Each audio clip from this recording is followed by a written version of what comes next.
there's only, maybe 3 billion XRP left on the market, and the demand that ensues to be able to gobble up that XRP would be a lot, right?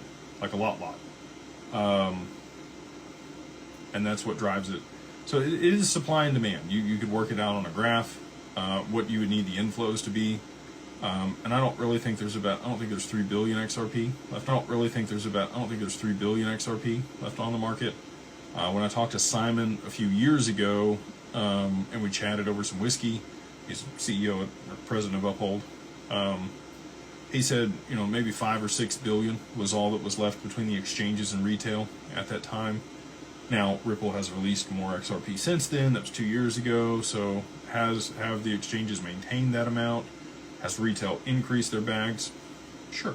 Let's call it all the way up to the 6 billion between the exchanges and retail. There's probably only left for sale. Realistically, I think less than 1 billion XRP left for sale on the open market. Now, retail at certain prices is obviously going to come in on that. But with 8 billion is kind of the estimated inflows on the first day from JP Morgan on the XRP ETFs.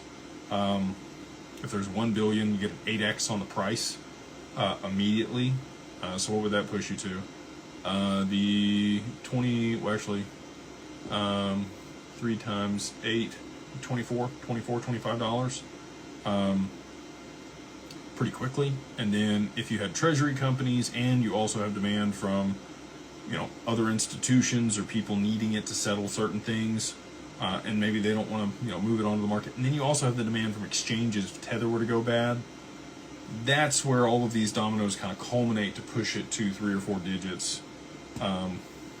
It would be a constriction on supply. So, I'm talking about 1 billion or less. Let's say it was like 100 million and you've got 8 billion in inflows. Or maybe there's, 50 million left and there's 8 billion in inflows. Those are the situations where you're going to get crazy price spikes.